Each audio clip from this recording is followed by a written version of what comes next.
सुबह का वक्त था। गांव में हलचल शुरू हो चुकी थी। भाई सुन, इस सुनार से बचकर रहना, बड़ा टेढ़ा आदमी है।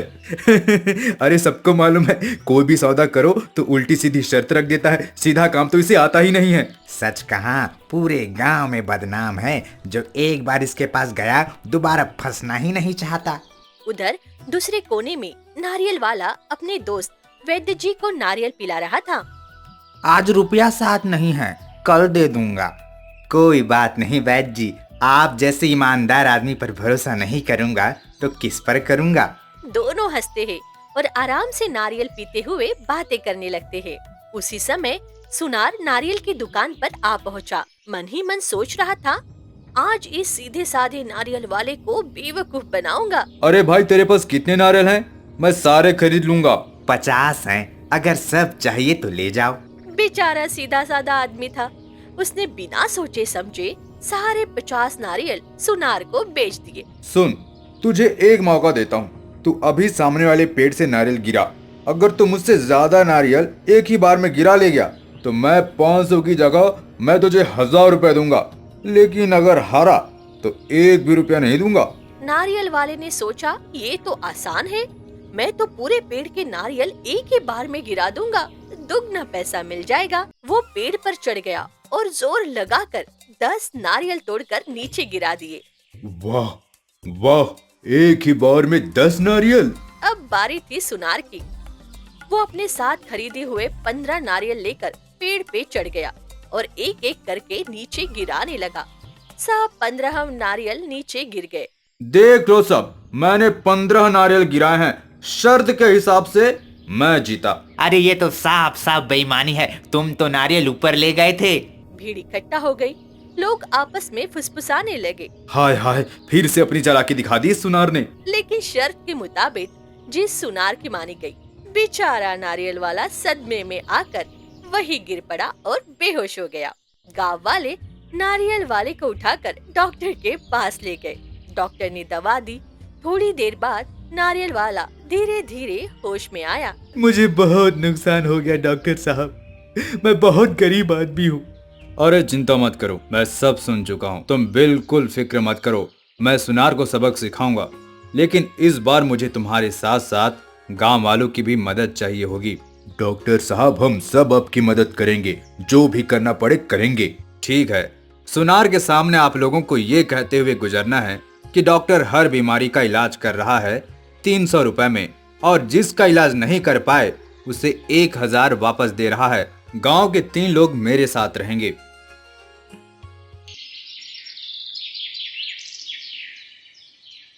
सुनार अपनी दुकान के बाहर खड़ा था। डॉक्टर साहब ने बड़ा अच्छा तरीका निकाल लिया है खुद का प्रचार करने का। अब हर किसी का इलाज कर रहे हैं सिर्फ 300 रुपए में, और अगर किसी का इलाज नहीं कर पाए तो उसे बदले में 1000 दे रहे हैं। हाँ भाई, ये तो बस कहने की बात है, वो हर बीमारी का इलाज जानते हैं। उनसे 1000 रुपए तो कोई तब लेगा जब वो इलाज न कर पाए। सुनार खड़ा होकर उन लोगों की बातें सुन रहा था। उसकी आंखों में चमक आ गई। दिल ही दिल में वो सोचने लगा, अरे वाह, अरे वाह, अगर ये बात सच है तो मैं अपने दिमाग से एक बार नहीं बल्कि कई बार डॉक्टर को उल्लू बनाऊंगा।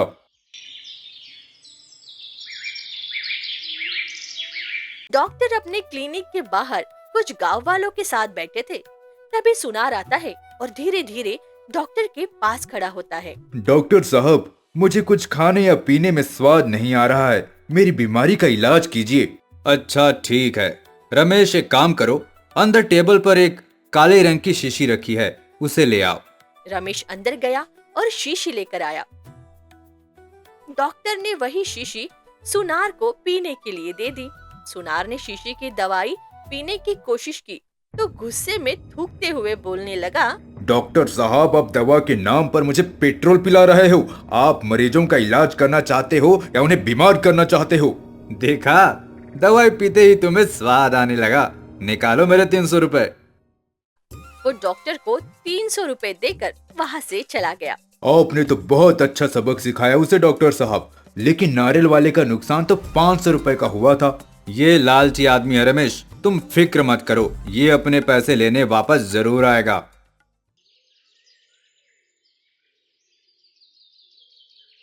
अगले दिन सुनार फिर डॉक्टर के पास आया।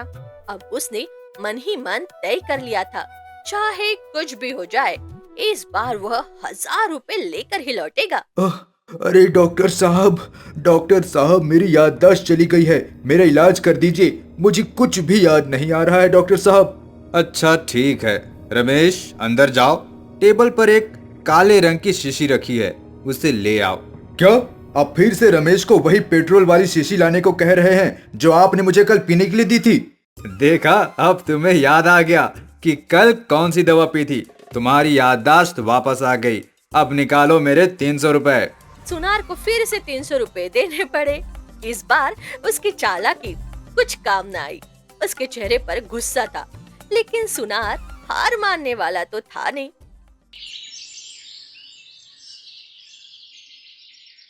अगले दिन सुनार फिर से डॉक्टर के पास आया। इस बार उसने नया बहाना बनाया। डॉक्टर साहब मुझे कुछ भी दिखाई नहीं दे रहा है, मैं अंधा हो गया हूँ, मुझे ठीक कर दीजिए डॉक्टर साहब। डॉक्टर ने थोड़ी देर सोचा और फिर मुस्कुराते हुए कहा, इस बीमारी का मेरे पास कोई इलाज नहीं है रमेश, अंदर जाकर 1000 रुपए ले आओ। सुनार तो मन ही मन खुश होने लगा। उसे लगा कि आखिरकार उसकी जीत हो ही गई। रमेश बाहर आया और उसने कुछ पैसे डॉक्टर के हाथ में रख दिए। डॉक्टर ने 100 का नोट सुनार के हाथ में रख दिया। अब क्या हो गया, जब खुद हार गए तो मुझे 100 रुपए का नोट दिखा रहे हो? ऐसे काम नहीं चलेगा, मैं पूरे 1000 रुपए लूंगा। देखा, अब तुम्हें दिखाई देना भी शुरू हो गया है। तुम्हारा इलाज मैंने कर दिया है, निकालो 300 रुपए। सुनार को समझ आ गया था कि चाहे वो कुछ भी कर ले, लेकिन डॉक्टर को उल्लू नहीं बना पाएगा। वो अपनी हार मानकर वहाँ से चला गया।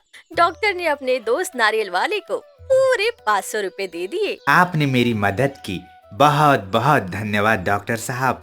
ये तो मेरा फर्ज था, तुमने मेरी मदद की थी, मैं तुम्हारी मदद कर रहा हूँ।